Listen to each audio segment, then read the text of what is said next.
तो चीज़ों को समझने के लिए आपको अपने साइकोलॉजी के बारे में जानना बहुत ज़रूरी होता है कि okay, how your psychology works, how your mind works actually can only help you in future. Because आप अगर अपने ही मन का नेचर नहीं समझोगे तो कहीं ना कहीं फ्यूचर में जाके आप ही वल्नरेबल हो जाते हो। चाहे आप डिसीजन कितने भी अच्छे लो, चाहे आप डिसीजन कितने भी अच्छे लो, कितने भी बुरे लो, आपकी बुराई की वो वैल्यू नहीं रहेगी और आपकी अच्छाई की भी वो वैल्यू नहीं रहेगी अगर आप अपने माइंड का नेचर नहीं समझ पाते तो।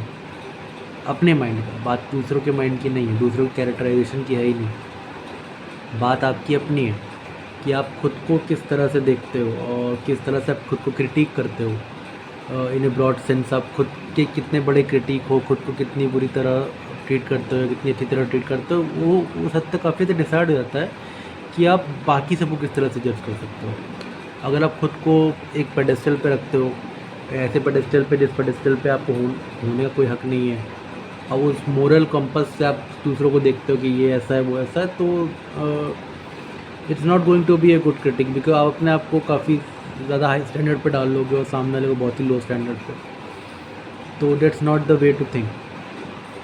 तो वही ये पॉइंट है कि आप अपनी साइकोलॉजी कितनी बेहतर समझते हो, अपनी पर्सनल साइकोलॉजी। तो मतलब आपको पता होना चाहिए कि आपका कोई डिसीजन कैसे एक्ट आउट करेगा इन फ्यूचर।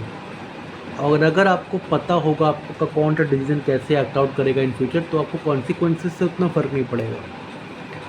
कि मान लो अगर आपका कोई भी पर्सनल डिसीजन है फैमिली को लेके या फिर रिलेशनशिप को लेके, और इन फ्यूचर उसके ये कॉन्सिक्वेंस आते हैं, क्योंकि आप अपनी साइकोलॉजी समझते हो, आपको पता रहेगा कि ये कॉन्सिक्वेंस आएगा ही, ये पॉसिबिलिटी आएगी, या और उस हिसाब से सामने वाले को भी जज करते हो कि दोनों की, क्योंकि it's just every result is a cumulation of psychology of every one who is involve in it.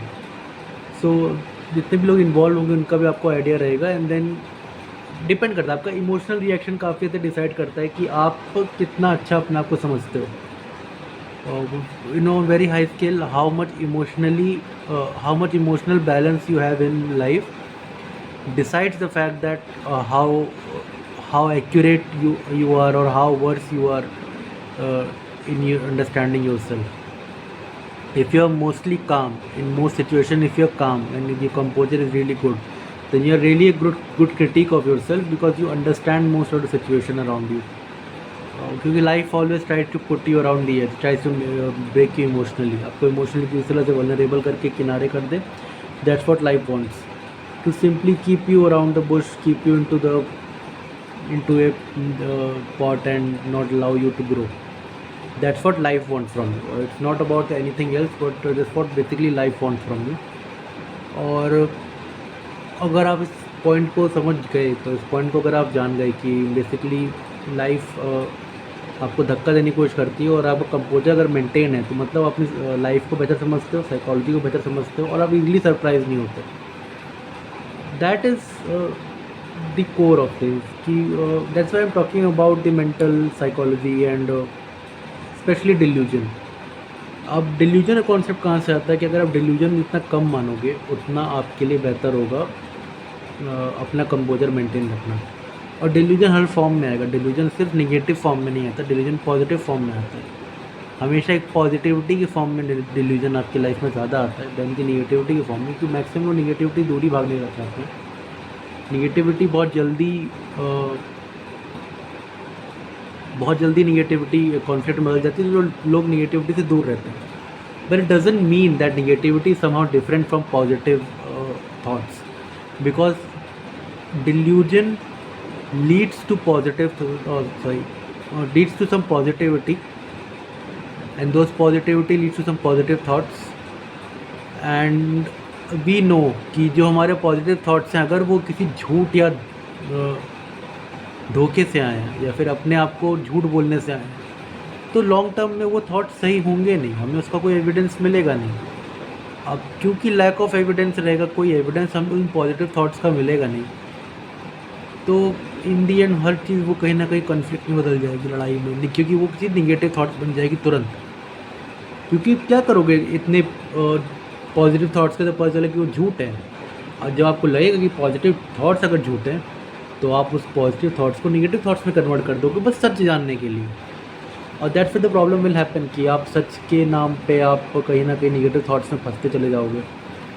और जहाँ प्रॉब्लम ये आती है कि दोनों झूठ है actually, negative thoughts are false है, पॉजिटिव और ऑल्सो फॉल्स है, क्योंकि आप पॉजिटिव थॉट से इतना थकार जाते हो, इस वजह से आप निगेटिव थॉट से तुरंत बढ़ जाते हो कि ओके पॉजिटिव ने हेल्प नहीं करी तो the negative must be right, and that's the jump you are not suppose to take, you are not suppose to make that jump too early. आपको बैकवर्ड जाना है, आपको फिर फॉरवर्ड नहीं जाना है निगेटिव थॉट की तरफ, आपको बैकवर्ड जाना है। कहाँ पे? डिल्यूजन के पास, जिसने पॉजिटिविटी की शुरुआत करी थी, और बोलना है कि वो डिल्यूजन ही गलत था, वो डिल्यूजन था, वो झूठ था।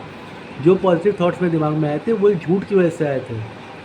मुझे बस झूठ जितना कम हो सके उतना ज़्यादा रखना है अपनी लाइफ में, अपने आप को झूठ जितना कम हो सके उतना कम बोलना है, क्योंकि इन द एंड, क्योंकि अगर आप तुरंत अगर जंप कर लोगे ना पॉजिटिव थॉट से निगेटिव थॉट्स तरफ और कॉन्फ्लिक्ट की तरफ, तो प्रॉब्लम यही आएगी। मतलब आप सीधी लाइन में चलना चाहते हो हमेशा, आप 2 मिनट के लिए बैक ट्रैक नहीं करते हो कि देख लेते हैं कि यहाँ हुआ क्या, मैंने गलती क्या कर दी, ऐसा क्या कर दिया मैंने कि मतलब मेरे कि मैं इस पॉइंट पे आ चुका हूँ कि मेरे दिमाग में निगेटिविटी के सिवा कुछ और है ही नहीं, मैं कुछ भी कोशिश कर लूँ मैं निगेटिविटी से बच ही नहीं पा रहा हूँ।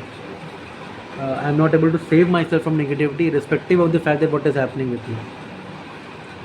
The only thing that you're supposed to understand is that अब प्रॉब्लम ये आती है, लोग बस सीधी लाइन जाते हैं, फिर क्या होता है, फिर अगला डिल्यूजन पकड़ लेते हैं, एक निगेटिविटी आने लगी, फिर नया डिल्यूजन, फिर एक और डिल्यूजन, और फिर सेम प्रोसेस शुरू होती है, डिल्यूजन, फिर positive thoughts, then positive emotions, then no evidence, then conflict, then all again same problem.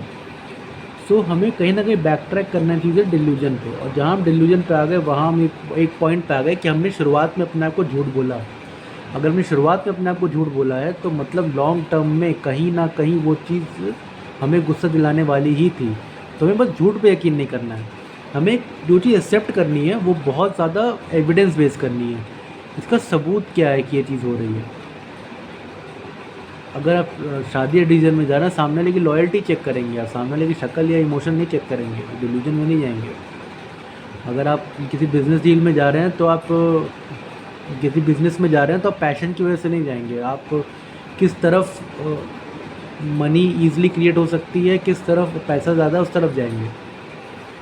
Like don't try to mince my words, but I am saying कि less emotions, less delusions, more evidence. जितना ज़्यादा आप evidence अपने आप को दिखा लो, जितना ज़्यादा एविडेंस आप खुद को दे लो, जितना ज़्यादा एविडेंस आप अपने सामने प्रेजेंट कर लो उतना बेटर है। जितना कम एविडेंस के साथ चलोगे उतना ज़्यादा तुम इमोशन से चलो। दोनों चीज़ें एक साथ होती हैं। ऐसा नहीं है आपने एविडेंस कम कर दिया तो एविडेंस कम कर दिया, आपने इमोशंस बढ़ा दिए। एविडेंस कम कर दिया मतलब इमोशंस आपने बढ़ा दिए, और अगर इमोशंस बढ़ा दिए इसका मतलब सिंपल है कि आपने अपने आप को झूठ बोलना शुरू कर दिया, और अगर अपने आप को झूठ बोलना शुरू कर दिया आपके सारे डिसीजन क्या हो जाएंगे, गलत। कि वो चीज़ आपको कहाँ ले जाएगी, निगेटिव थॉट्स की तरफ, पॉजिटिव होते हुए निगेटिव थॉट्स की तरफ, जो कि लॉन्ग टर्म में एक झूठ का ही काम करेगा। तो पॉइंट यही आपको समझना यही है कि आप एक्चुअली आपके साथ हो क्या रहा है, आपका दिमाग के साथ क्या हो रहा है, गेम क्या खेली जा रही है। इधर स्ट्रेट लाइन में ट्रेवल करना बंद करो, थोड़ा बैक ट्रैक करो, सोचो कि कहाँ डिल्यूजन था, जहाँ पे गलती शुरू हुई है। पॉजिटिव थॉट से निगेटिव थॉट्स पे नहीं जाना, से निगेटिव थॉट्स तरफ नहीं जाना है। पॉजिटिव थॉट से वापस बैक ट्रैक करे कहाँ जाना है, डिल्यूजन पे, जहाँ से शुरुआत हुई प्रॉब्लम्स की। Okay, bye bye.